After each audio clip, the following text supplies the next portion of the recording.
8 नवंबर 1993 में 8 नवंबर 1993 को जापान ने अंडमान और निकोबार द्वीप सुभाष चंद्र बोस को सौंप दिए। तो जापान क्या करता है कि जो अंडमान और निकोबार द्वीप था उसे सुभाष चंद्र बोस को सौंप देता है। और 8 नवंबर 1943 को नेताजी ने इसका नाम शहीद द्वीप और स्वराज द्वीप रखा। नेताजी ने ये अंडमान और जो निकोबार द्वीप है इसका नाम शहीद द्वीप और स्वराज द्वीप रखा।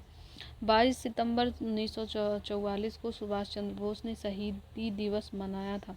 तो 22 सितंबर 1944 को सुभाष चंद्र बोस ने शहीदी दिवस मनाया। टोक्यो जाते हुए फार्मोसा द्वीप पर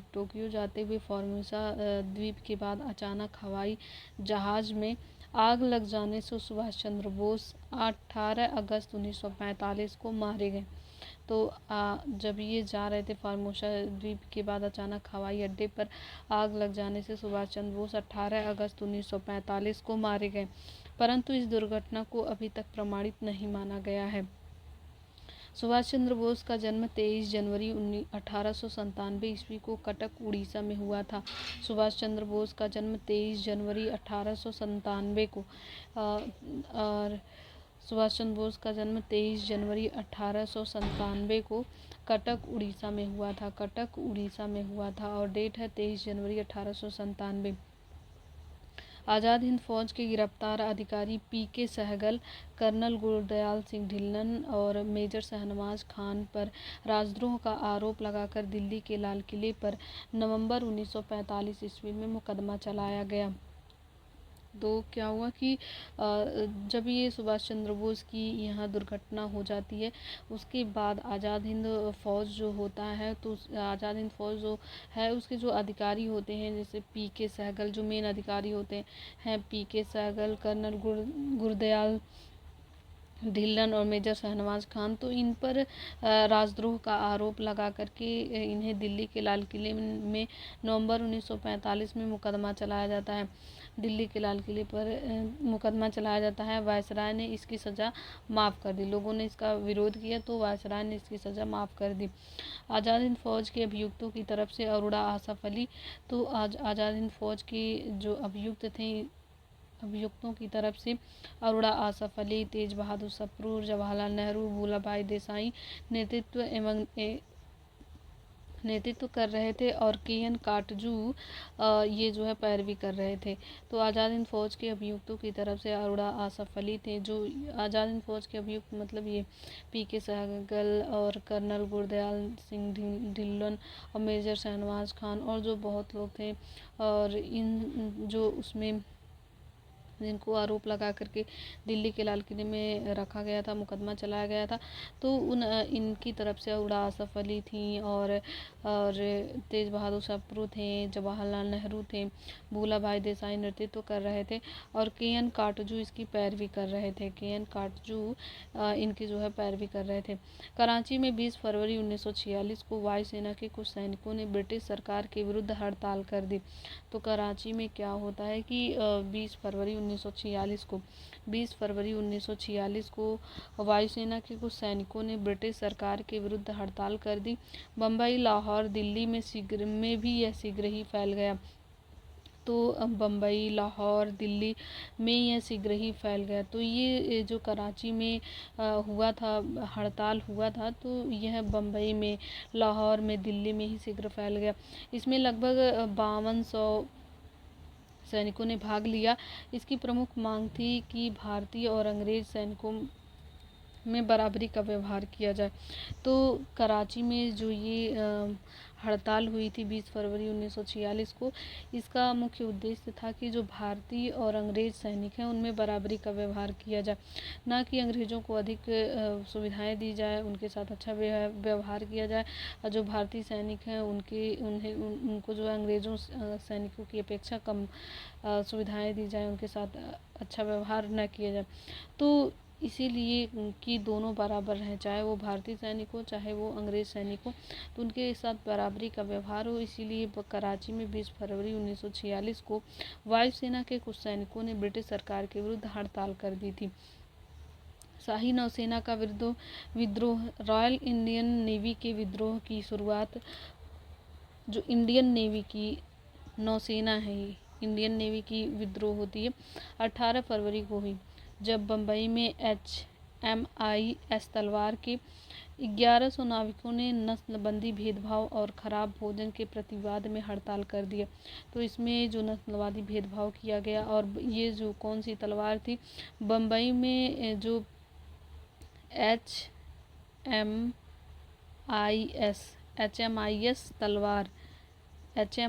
तलवार के 1100 नाविकों ने नस्लवादी भेदभाव और ख़राब भोजन के प्रतिवाद में हड़ताल कर दिया। 19 फरवरी को कराची में हिंदुस्तान नामक जहाज़ के नाविकों ने भी हड़ताल कर दी। तो 19 फरवरी को जो कराची में ये जो नौसेना का विद्रोह हुआ था, ये बम्बई में हुआ था। और इसी को देख करके 19 फरवरी को, ये 18 फरवरी को हुआ था जो बम्बई में हुआ था नौसेना विद्रोह। तो 19 फरवरी को कराची में हिंदुस्तान नामक जहाज़, कराची में जो था वो उस जहाज़ का नाम हिंदुस्तान नामक जहाज़ के नाविकों ने भी हड़ताल कर दी। जो बम्बई में जहाज़ था वो था HMIS तलवार था, और जो कराची के सैनिक जो हड़ताल किए थे, उस जहाज़ का नाम हिंदुस्तान नामक जहाज़ के नाविकों ने भी हड़ताल कर दी। कराची में दमनपूर्वक आत्मसमर्पण कराया गया। कराची में दमनपूर्वक आत्मसमर्पण कराया गया, जिसमें 6 नाविक मारे गए। नौसेना विद्रोह में इंकलाब जिंदाबाद, जय हिंद, हिंदू मुस्लिम एक हो, ब्रिटिश साम्राज्यवाद मुर्दाबाद, आज़ाद हिंद फौज के कैदियों को रिहा करो आदि नारे लगाए गए। तो इसमें क्या है कि इंकलाब जिंदाबाद, तो यहाँ पे जो कराची वाला हुआ था नौसेना विद्रोह, उसमें 19 फरवरी को जो कराची वाला नौसेना विद्रोह हुआ था हिंदुस्तान नामक जहाज पर, उनके जो नाविकों थे जो इस नौसेना विद्रोह में इंकलाब जिंदाबाद के नारे लगाए गए। क्योंकि ये दमनपूर्वक इनको आत्मसमर्पण कराया गया था, इसी वजह से। और जय हिंद, हिंदू मुस्लिम एक हो, और ब्रिटिश साम्राज्यवाद मुर्दाबाद, आज़ाद हिंद फौज के कैदियों को रिहा करो आदि नारे लगाए गए। इनके प्रदर्शन के तीन झंडे साथ चलते थे। इनके प्रदर्शन के 3 झंडे साथ चलते थे। कांग्रेस का तिरंगा एक चलता था, एक लीग का हरा, और बीच में कम्युनिस्ट पार्टी का लाल झंडा। तो 3 झंडे साथ में चलते थे। एक कांग्रेस का तिरंगा चलता था और लीग का हरा झंडा चलता था। तो कांग्रेस का तिरंगा हो गया, लीग का हरा झंडा हो गया, और कम्युनिस्ट पार्टी का लाल झंडा चलता था। सरदार पटेल एवं जिन्ना ने इन्हें आत्मसमर्पण की सलाह दी। सरदार पटेल और जिन्ना ने इन्हें आत्मसमर्पण की सलाह दी थी। तो किसने आत्मसमर्पण की सलाह दी थी? जो कराची में नौसेना विद्रोह हुआ था, तो सरदार पटेल और जिन्ना ने इन्हें आत्मसमर्पण की सलाह दी। 24 फरवरी 1946 को विद्रोहियों ने आत्मसमर्पण करते हुए कहा कि हम भारत के सामने आत्मसमर्पण कर रहे हैं, ब्रिटेन के सामने नहीं। तो जब वे आत्मसमर्पण करने लगे तो उन्होंने कहा कि हम भारत के सामने आत्मसमर्पण कर रहे हैं, ब्रिटेन के सामने नहीं कर रहे हैं। नौसेना विद्रोह के समय नौसेना अध्यक्ष एडमिरल गोल्फरेड था। तो जब नौसेना का विद्रोह हो रहा था, ये सब चीज़ें हुई थी, तो उस समय नौसेना का अध्यक्ष एडमिरल गोल्फरेड था। तो उस समय नौसेना का जो अध्यक्ष था वो एडमिरल गोल्फरेड था। नौसेना विद्रोह के समय नौसेना का जो अध्यक्ष था वो एडमिरल गोल्फरेड था। हम भारत के सामने समर्पण कर रहे हैं, ब्रिटेन के सामने नहीं। नौसेना विद्रोह के समय नौसेना अध्यक्ष एडमिरल गोल्फरेड था। नौसेना अध्यक्ष एडमिरल गोल्फरेड था। नौसेना विद्रोह को भारत की लाल क्रांति की संज्ञा दी जाती है। तो नौसेना विद्रोह को ही भारत की लाल क्रांति की संज्ञा दी जाती है। तो नौसेना विद्रोह को क्या संज्ञा दी जाती है? तो लाल क्रांति की संज्ञा दी जाती है। नौसेना विद्रोह को भारत की लाल क्रांति की संज्ञा दी जाती है। कैबिनेट मिशन 1946 में प्रधानमंत्री, तो ये पूछा जाता है कैबिनेट मिशन कब आया था? तो 1946 में आया था। कैबिनेट मिशन 1946 में आया था। 1947 के 1 साल पहले, स्वतंत्रता के 1 साल पहले 1946 में आया था। 24 मार्च 1946 में आया था। तो प्रधानमंत्री इटली ने 15 फरवरी 1946 ईस्वी को भारतीय संविधान सभा की स्थापना एवं तत्कालीन ज्वलंत समस्याओं पर भारतीयों से विचार विमर्श करने के लिए कैबिनेट मिशन को भारत भेजने की घोषणा की। तो कैबिनेट मिशन की घोषणा की किस लिए की गई थी, भेजी गई थी? तो ये संविधान सभा की स्थापना करने के लिए, संविधान सभा की स्थापना करने के लिए कैबिनेट मिशन को भेजा गया था। 24 मार्च 1946 को कैबिनेट मिशन दिल्ली में पहुंचा। तो 24 मार्च 1946 को कैबिनेट मिशन दिल्ली पहुंचा था। और कभी जो है प्रधानमंत्री इटली ने इसकी बात कही थी कि 15 फरवरी 1946 को भेजा था इन्होंने। और ये जो कैबिनेट मिशन है वो 24 मार्च 1946 को दिल्ली पहुंचता है। इस शिष्टमंडल के सदस्य थे स्टेफर्ड क्रिप्स। क्रिप्स जो है ट्रेड के थे, ऐसे याद कर लें। क्रिप्स मतलब चिप्स। चिप्स कौन? चिप्स का व्यापार, ट्रेड। तो चिप्स किससे रिलेटेड था? ट्रेड से रिलेटेड था। पैथिक लॉरेंस ये भारत सचिव थे। पैथिक लॉरेंस भारत सचिव थे। अलेक्जेंडर जैसे वहाँ पे है सिनाई रेड सी के पास, वहाँ पे अलेक्जेंडर है, तो उस वाले से अटैच कर सकते हैं कि नौसेना। अलेक्जेंडर नौसेना का हो गया। और पैथिक लॉरेंस जो बचे वो भारत सचिव हो गए। और क्रिप्स यानी कि चिप्स का क्या होता है? ट्रेड होता है। तो ये 3 सदस्य थे। स्टेफर्ड क्रिप्स थे, पैथिक लॉरेंस थे और एबी अलेक्जेंडर थे, नौसेना मंत्री थे। कैबिनेट मिशन पैथिक लॉरेंस के नेतृत्व में आया था। तो भारत सचिव जो रहेगा उसी के नेतृत्व में आएगा। तो कैबिनेट मिशन पैथिक लॉरेंस के नेतृत्व में आया था।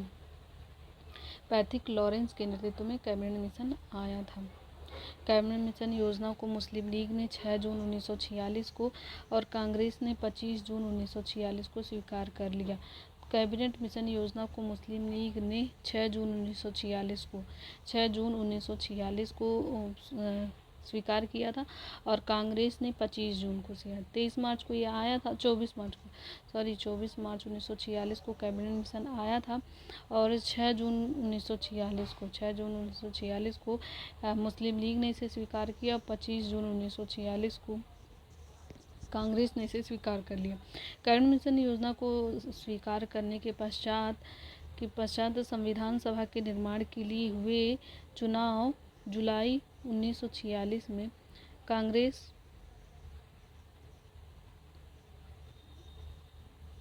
यहाँ पे है। कैबिनेट मिशन योजना को मुस्लिम लीग ने 6 जून 1946 को और कांग्रेस ने 25 जून 1946 को स्वीकार कर लिया।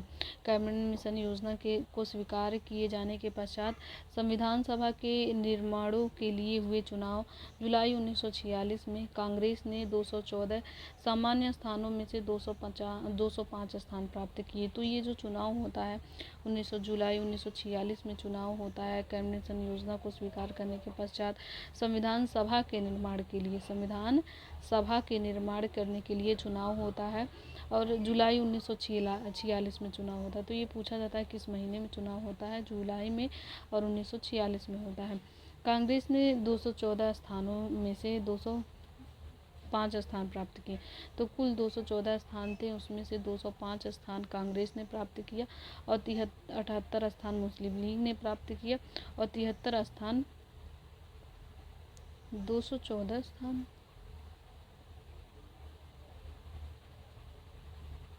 289 होना चाहिए।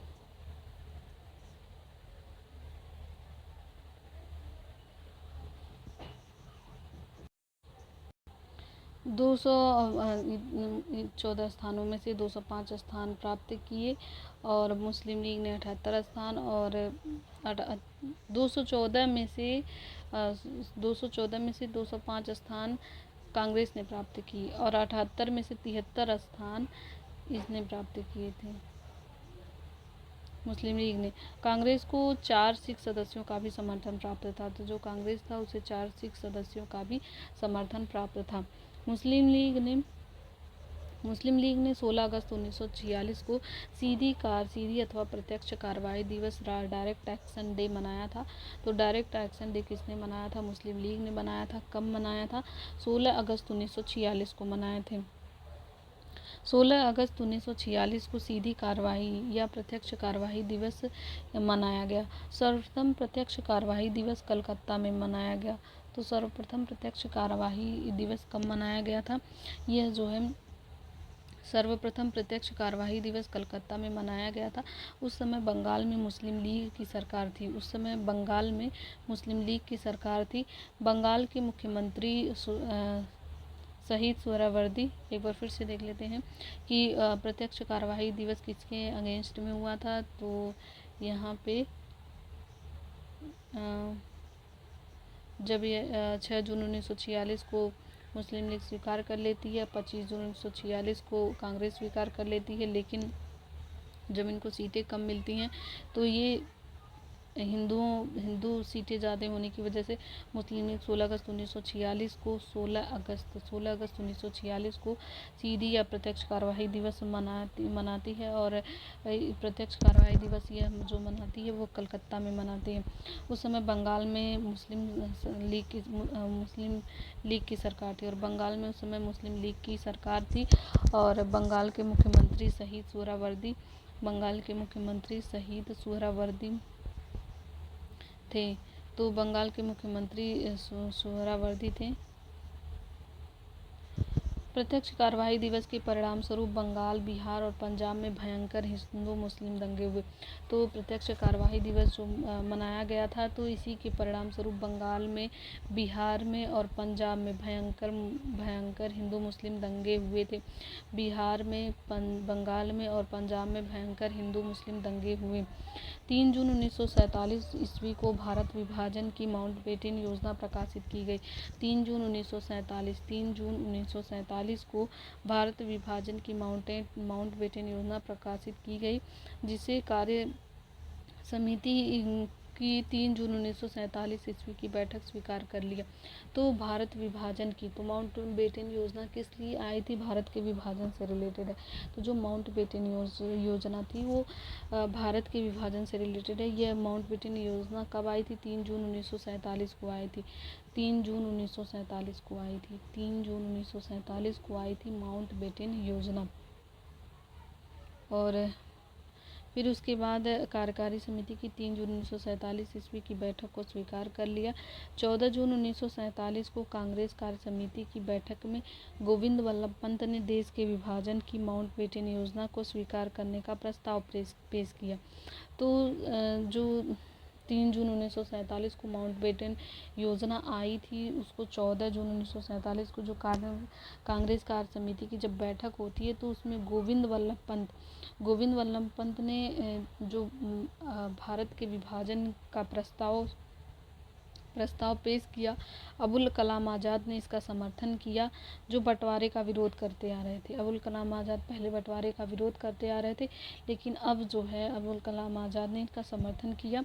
आज़ाद ने कहा, कांग्रेस कार्य समिति का फैसला सही नहीं है, लेकिन कांग्रेस के सामने कोई रास्ता भी नहीं है। और फिर अबुल कलाम आज़ाद ने कहा कि कांग्रेस कार्य समिति का फैसला सही नहीं है, मतलब कि देश का विभाजन नहीं होना चाहिए, लेकिन कांग्रेस के सामने और कोई रास्ता ही नहीं है, तो इसलिए विभाजन करना के समर्थन में आ गए अबुल कलाम आज़ाद। और यह जो प्रस्ताव किसने पेश किया था? गोविंद वल्लभ पंत ने पेश किया था। गोविंद वल्लभ पंत ने भारत के विभाजन का प्रस्ताव पेश किया था। गांधी, नेहरू और पटेल के समर्थन के बावजूद कांग्रेस कार्य समिति का देश विभाजन का प्रस्ताव अखिल भारतीय कांग्रेस समिति में सर्वसम्मति से पास न हो सका। तो नेहरू ने भी समर्थन कर दिया, गांधी ने भी समर्थन कर दिया, पटेल ने भी समर्थन किया, सभी लोग, मतलब महत्वपूर्ण लोगों ने समर्थन करने के बावजूद कांग्रेस कार्य समिति का देश का विभाजन का जो प्रस्ताव था, वो अखिल भारतीय कांग्रेस समिति में सर्वसम्मति से पास न हो सका। 161 सदस्यों ने उसके खिलाफ वोट दिया या वे तटस्थ रहे। तो जो देश के विभाजन का प्रस्ताव था, उसके अगेंस्ट में प्रस्ताव दिए थे, उसके खिलाफ वोट दिए थे। 161 सदस्यों ने इसके खिलाफ वोट दिया था। देश के विभाजन देश का विभाजन न हो, इसके पक्ष में 161 सदस्यों ने जो है वोट किया था। प्रस्ताव का विरोध करने वालों में कौन था? सिंध कांग्रेस के नेता चौथराम मिडवानी थे। प्रस्ताव का विरोध किया चौथराम मिडवानी ने।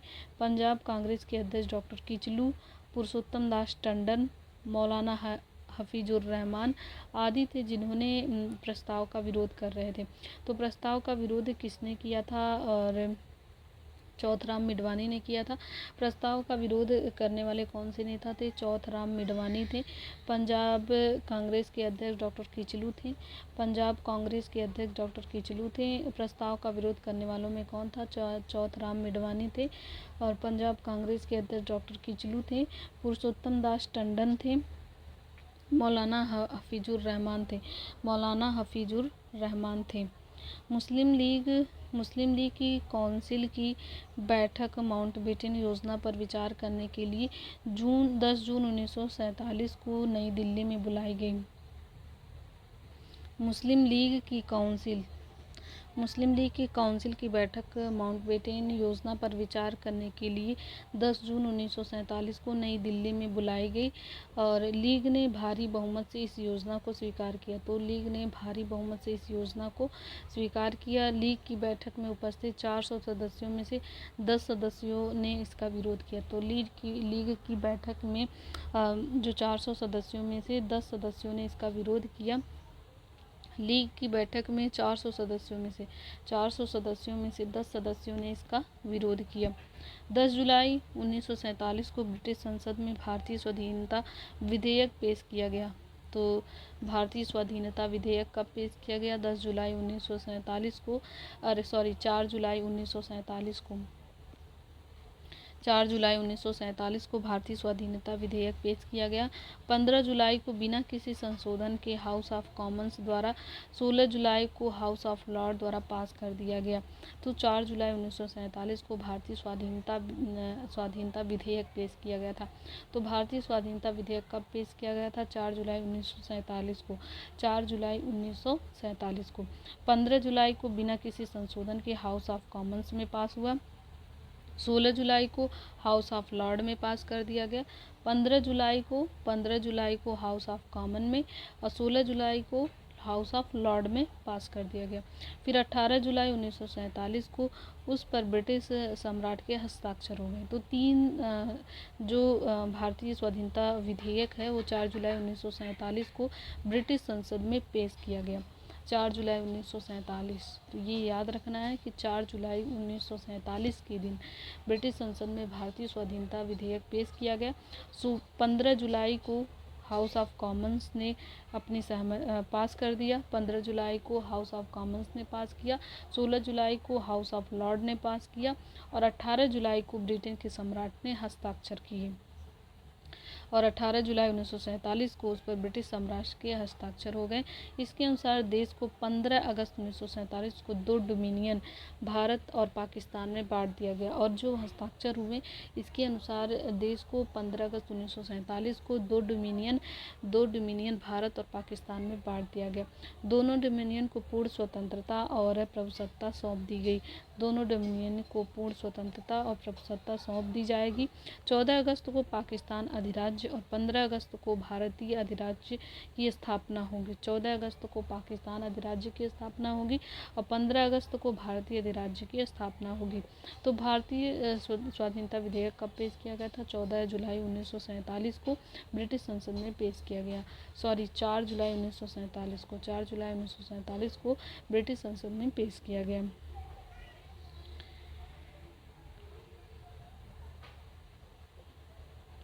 भारत की आज़ादी के समय इंग्लैंड का सम्राट कौन था? जब भारत की आज़ादी हुई तो उस समय इंग्लैंड का सम्राट जॉर्ज सस्टम था। यह भारत का अंतिम सम्राट एवं कॉमनवेल्थ नेशन का प्रथम प्रधान था। तो यह भारत का अंतिम सम्राट था। भारत का अंतिम सम्राट कौन था? जॉर्ज सस्टम भारत का अंतिम सम्राट था। जॉर्ज सस्टम भारत का अंतिम सम्राट था और यह कॉमनवेल्थ नेशन का पहला प्रधान भी था। जॉर्ज सस्टम। जवाहरलाल नेहरू के नेतृत्व में अंतरिम सरकार का गठन हुआ 2 सितंबर 1946 को। तो अंतरिम सरकार का गठन कब हुआ था? 2 सितंबर 1946 को। 26 अक्टूबर 1946 को मुस्लिम लीग 5 सदस्य अंतरिम सरकार में सम्मिलित हुई।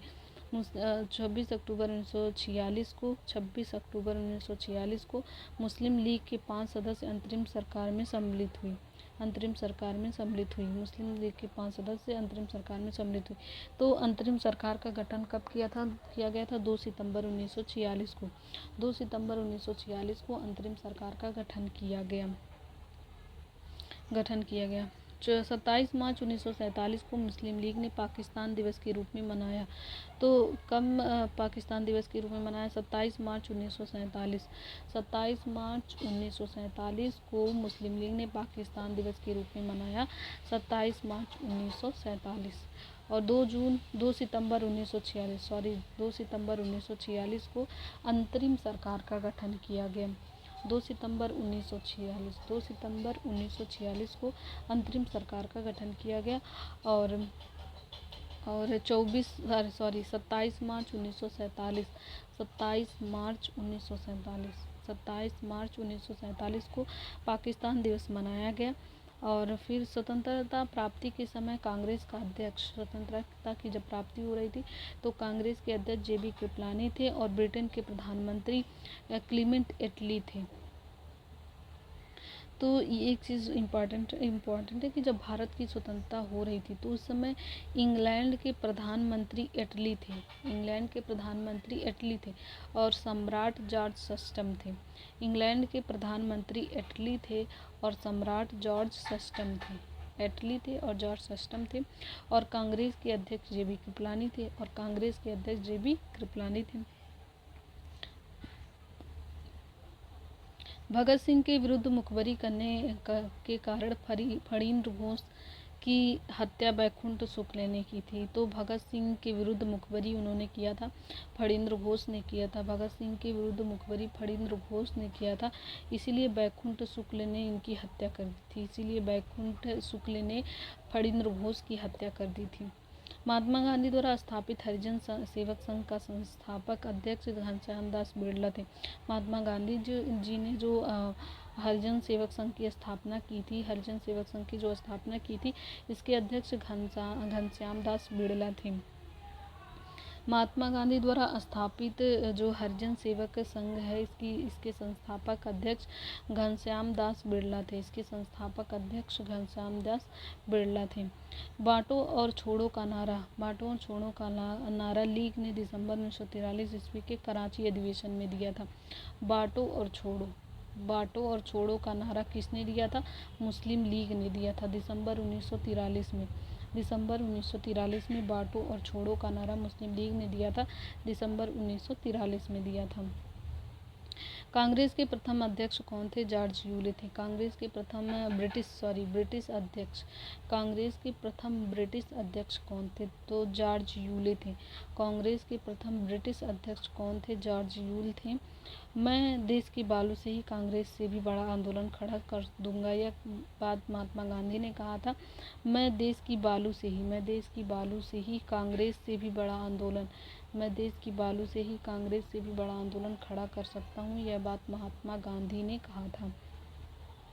और कांग्रेस के प्रथम ब्रिटिश अध्यक्ष कौन थे? जॉर्ज यूले थे। और एक बात और यहाँ पे ध्यान देना है कि भगत सिंह के विरुद्ध मुखबरी कौन किया था? फणींद्र घोष ने मुखबरी किया था, इसीलिए बैकुंठ शुक्ल ने इनको बैकुंठ पहुँचा दिया, मतलब हत्या कर दी। और उसके बाद एक और याद रखना है कि अंतरिम सरकार का गठन कब हुआ था? 2 सितंबर 1946 को। 2 सितंबर 1946 को अंतरिम सरकार का गठन हुआ था। और 27 मार्च 2 सितंबर 1946 को अंतरिम सरकार का गठन हुआ था। 27 मार्च 1947 को पाकिस्तान दिवस मनाया गया। 27 मार्च 1947 को पाकिस्तान दिवस के रूप में मनाया गया। फिर है गांधी जी हरिजन नामक वाले 3 पत्रों का प्रकाशन करते थे। हरिजन बंधु, तो हरिजन नाम से गांधी जी 3 पत्र का प्रकाशन करते थे। एक था हरिजन बंधु, ये गुजराती में था। हरिजन सेवक हिंदी में था, सेवक जो है हिंदी में बोल रहा था तो हिंदी में था। अब बंधु मतलब गुजराती, मतलब गांधी जी के भाई बंधु, तो ये गुजराती में था। और हरिजन अंग्रेजी में, और एक हरिजन था जो अंग्रेजी में था। ये पूरे पुणे में अंग्रेजी में था। हरिजन बंधु जो था गुजराती में। हरिजन नाम से 3 पत्रिकाओं का गांधी जी ने प्रकाशन किया। हरिजन बंधु, हरिजन अंग्रेजी वाला पुणे में था, और हरिजन सेवक हिंदी में था। हरिजन सेवक जो है हिंदी में था, और हरिजन बंधु गुजराती में था, और हरिजन बंधु जो है गुजराती में था। गांधी जी ने अपनी आत्मकथा मूल रूप से गुजराती में लिखी थी। तो गांधी जी ने अपनी आत्मकथा मूल रूप से किस में लिखी थी? गुजराती में लिखी थी।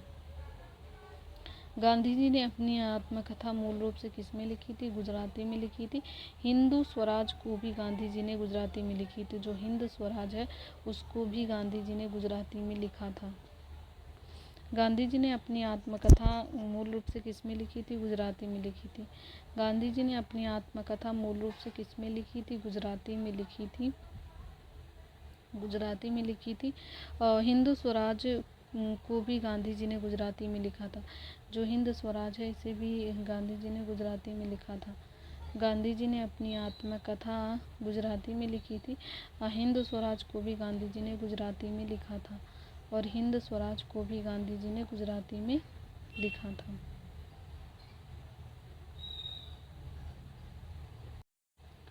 फिर उसके बाद है महात्मा गांधी एक संक्षिप्त परिचय।